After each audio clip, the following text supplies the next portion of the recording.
Good morning बच्चों। आज जो है हम नया टॉपिक स्टार्ट करेंगे और टॉपिक का नाम है capacitors.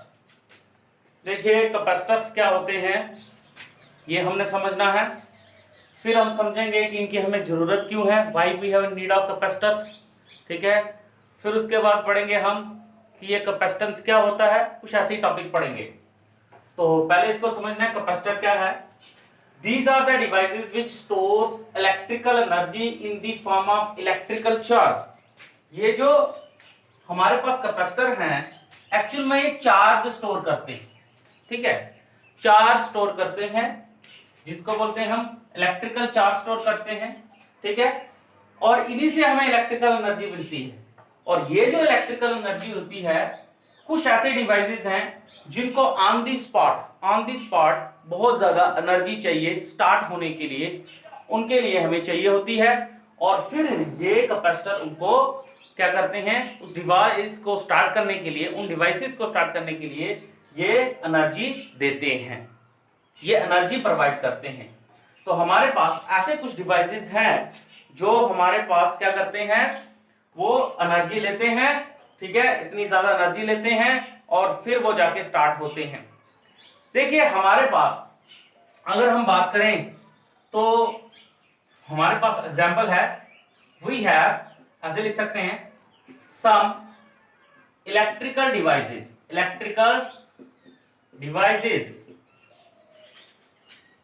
which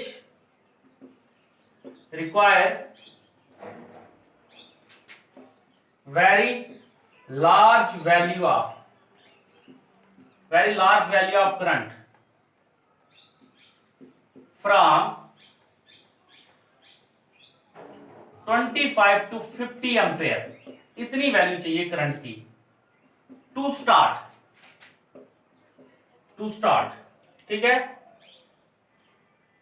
that is why capacitors, इसीलिए कैपेसिटर सप्लाई एनर्जी देम। कौन सी एनर्जी? Electrical energy. ठीक है, करंट का मतलब इलेक्ट्रिकल एनर्जी, ये सप्लाई इलेक्ट्रिकल एनर्जी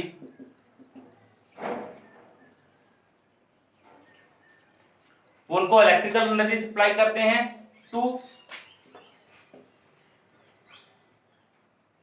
ऑपरेट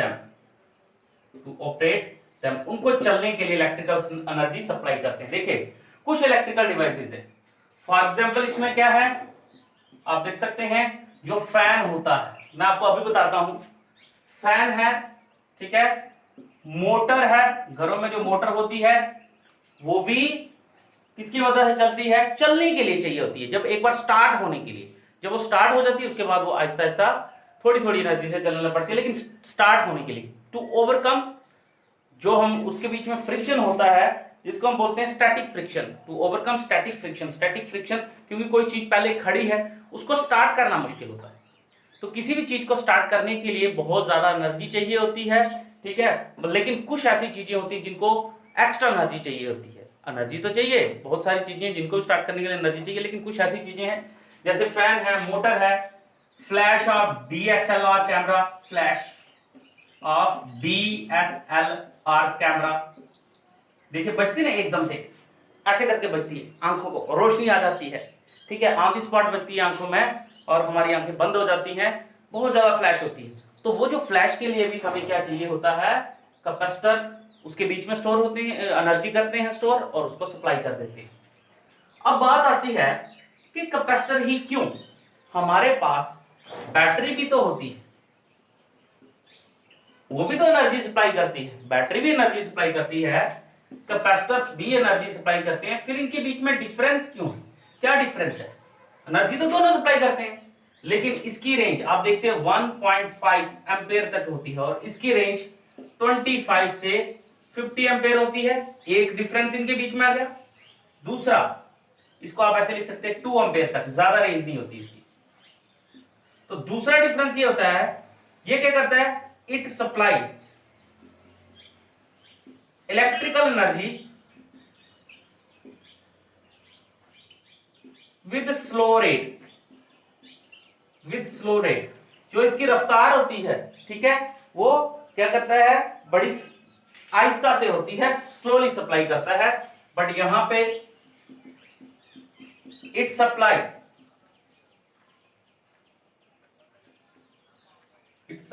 लिखिए, इट सप्लाइज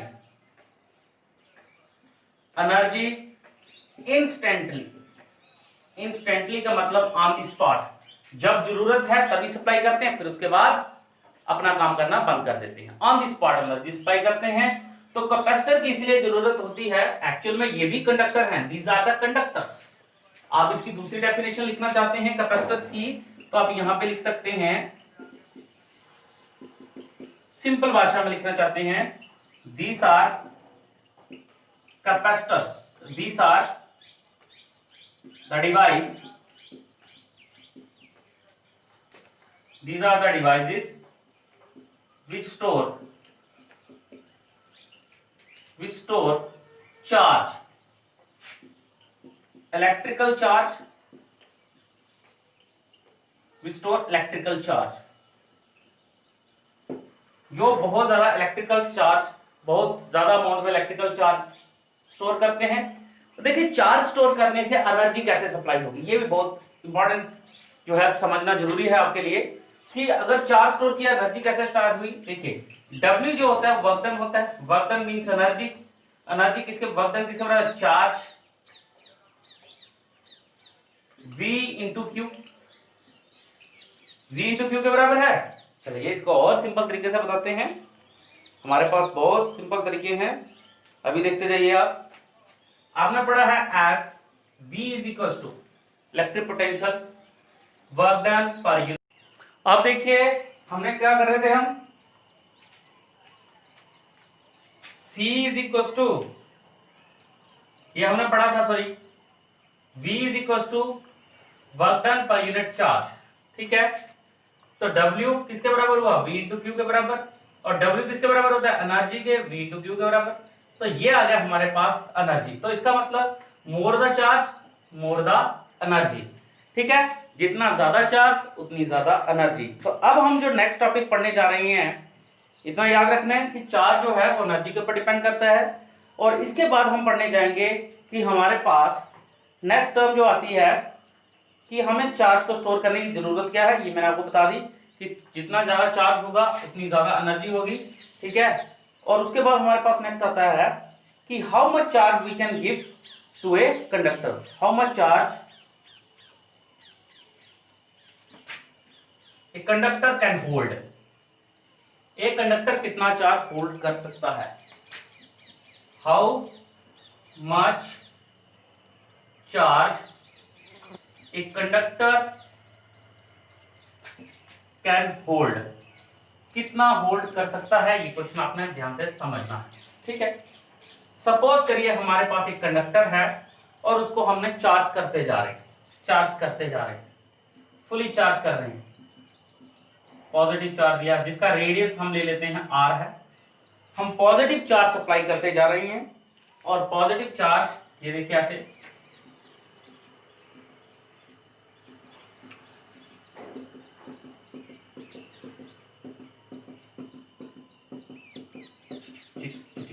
चलता गया, ठीक है, और फुल कर दिया, मतलब चार्ज देते जा रहे हैं, हम यहां से चार्ज सप्लाई करते जा रहे हैं। लेकिन याद रखिए इसके चारों ओर कंडक्टर के, हमारे चारों ओर क्या है, हमारे चारों ओर भगवान है, अरे भगवान तो होगा, अब हमारे चारों ओर क्या है, हवा है, एयर है। अगर एयर है तो इसका मतलब एयर के कुछ मॉलिक्यूल्स होंगे, suppose this is the air molecule, जिसको मैं लिख सकता हूं एयर मॉलिक्यूल।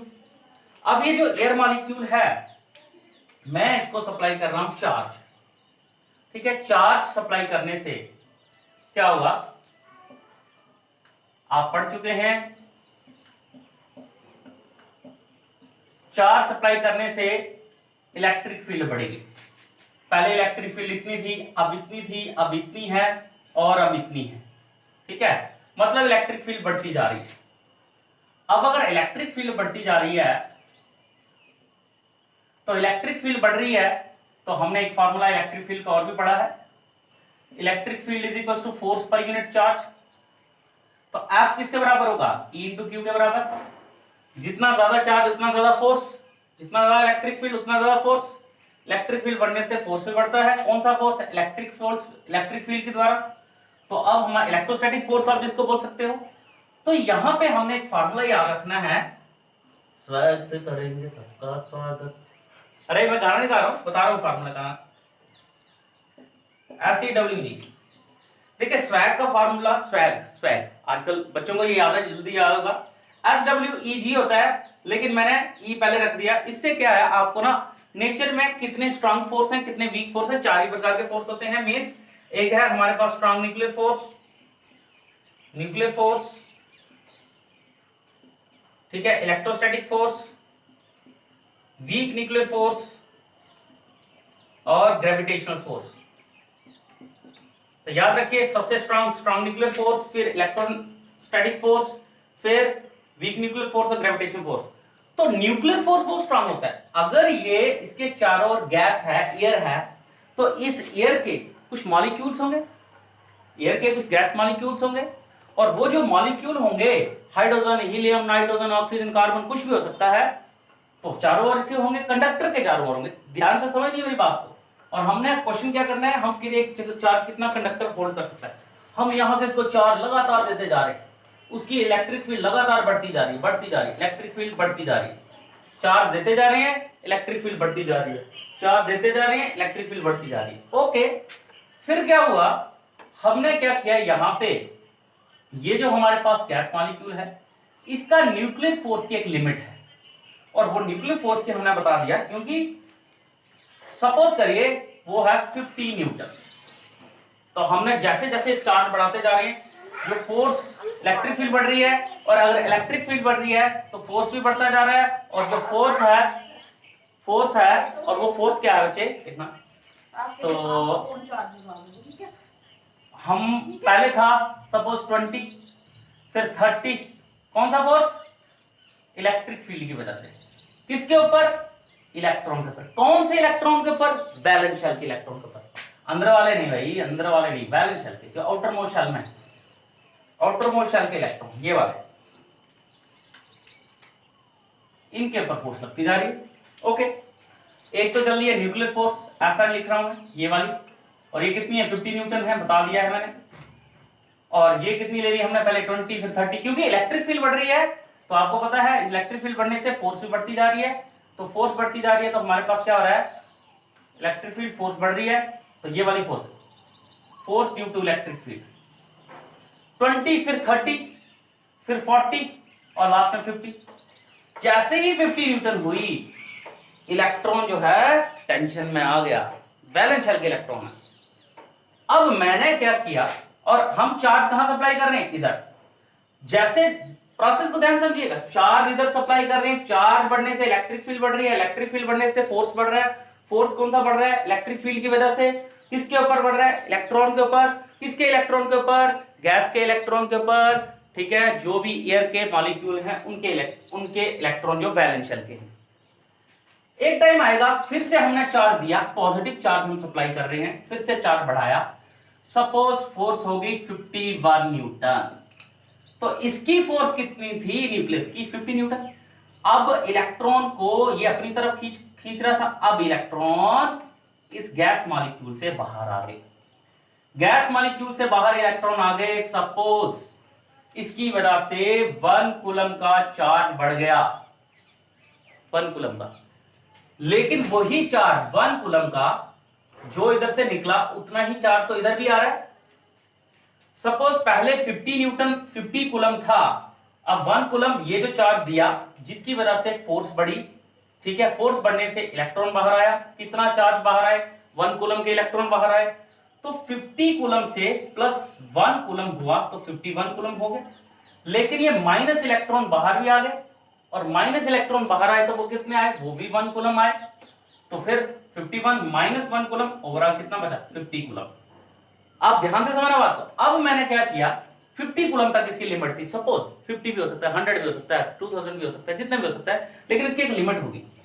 अब मैंने क्या किया, 51 की बजाय 52 न्यूटन फोर्स बढ़ गया, और चार्ज दिया इधर 2 कूलम का चार्ज दिया, 2 कूलम की चार्ज की वजह से 52 न्यूटन फोर्स बढ़ गया, 52 न्यूटन फोर्स बढ़ा तो 52 न्यूटन से हमारे पास 2 न्यूटन एक्स्ट्रा हो गया, इलेक्ट्रॉन बाहर आए, 2 कूलम के इलेक्ट्रॉन बाहर आ गए। जितना चार्ज इधर सप्लाई किया उतना ही इलेक्ट्रॉन बाहर आ रहे हैं।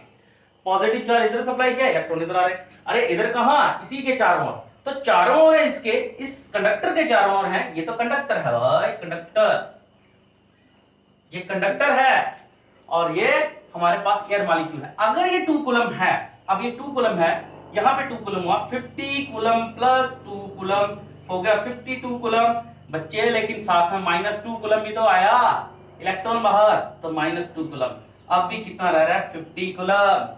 आई होप आपको समझ आएगा कि चार्ज अब कांस्टेंट हो गया। कब हुआ कांस्टेंट, जब चार्ज की क्या हो गई, आयोनाइजेशन। आयोनाइजेशन कौन, किसकी आयोनाइजेशन, चार्ज की नहीं, किसकी, गैस के मॉलिक्यूल की आयोनाइजेशन, जिसको हम बोलते हैं लीकेज। कौन सी, जो इसके चारों ओर थी कंडक्टर के।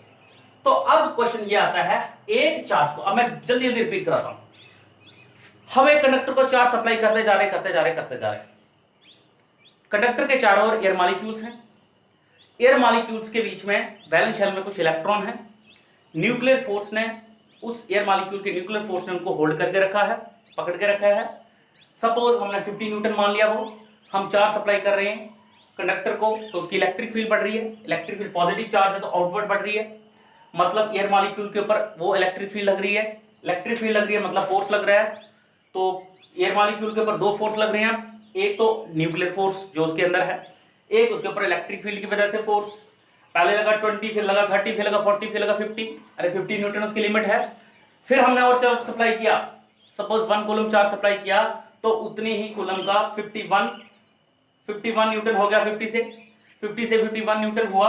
इसके ऊपर फोर्स कौन सा, इलेक्ट्रिक फील्ड की वजह से इलेक्ट्रॉन बाहर आएंगे, कितने आएंगे, अगर 1 कूलम का चार्ज यहां पे गया उतने ही कूलम का इलेक्ट्रॉन बाहर आएगा। अब बाहर आया एटम से, मतलब आयोनाइजेशन हो गई, लीकेज हो गई, और जितना चार्ज बाहर आएगा, जितना चार्ज यहां पे सप्लाई होगा उतना ही चार्ज बाहर आएगा गैस मॉलिक्यूल से, ओवरऑल चार्ज क्या रहेगा, कांस्टेंट। अब इसके बाद आप उसके ऊपर चार्ज सप्लाई नहीं कर सकते। This phenomena is known as leakage of charge, this phenomena is known as ionization of charge, and we can provide a charge, we can provide charge, या we can supply charge to a conductor till ionization takes place, till leakage takes place। तो इसका answer क्या आएगा, answer आपने बड़ा ध्यान से लिखना है। तो आज के लिए हम इतना ही करेंगे, इसके बाद तो फिर उसके बाद हम कल आपको समझाएंगे कि कैपेसिटेंस क्या होता है, उसकी कैपेसिटी क्या होती है, क्योंकि लेक्चर ज्यादा बड़ा हो जाएगा। तो हम लिखेंगे यहां पे answer, we can supply charge to a conductor or capacitor till ionisation और लीकेज टेक्स प्लेस। जब तक लीकेज होती है, ठीक है, जब तक लीकेज नहीं हो जाती तब तक हम चार्ज सप्लाई करते रहेंगे, और जब लीकेज हो गई फिर उसके बाद हम चार्ज सप्लाई नहीं कर सकते, क्योंकि उससे ज्यादा चार्ज वो मटेरियल होल्ड नहीं कर सकता। तो ये इसकी पहचान है। उसके बाद चलिए कैपेसिटर भी करा देते हैं। कैपेसिटर क्या है, कैपेसिटेंस नॉट कैपेसिटर, कैपेसिटेंस क्या है देखिए। कैपेसिटेंस बहुत इंपॉर्टेंट चीज है। आपने देखा क्या देखा, as we keep on increasing charge on a conductor, conductor में हम चार्ज बढ़ाते गए, ठीक है, इट्स पोटेंशियल difference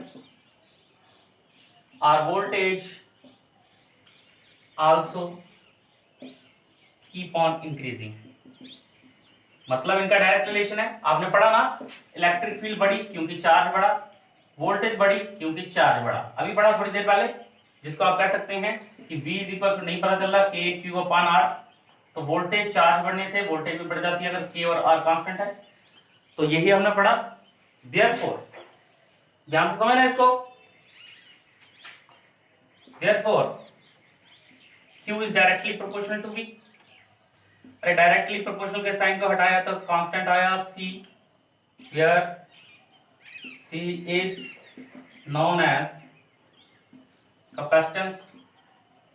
C को हम कैपेसिटेंस कहते हैं, ठीक है। It tells us about the capacity of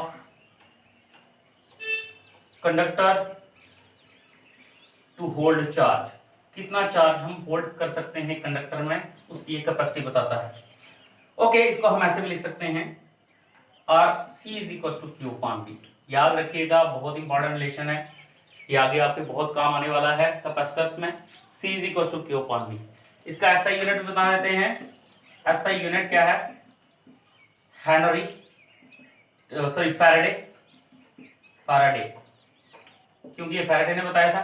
charge का क्या है, इसको हम ऐसे भी लिख सकते हैं आप, coulomb per volt, coulomb per volt, ठीक है जी। तो ये इसका ऐसा यूनिट है। यहाँ तक आज हम करेंगे, बाकी हम कल करेंगे। आई होप आपको मेरी वीडियो पसंद आई हो। अगर मेरी वीडियो आपको पसंद आती है तो मेरे चैनल को सब्सक्राइब करना और मेरी वीडियोस को लाइक करना और शेयर करना ना भूलें। Thank you.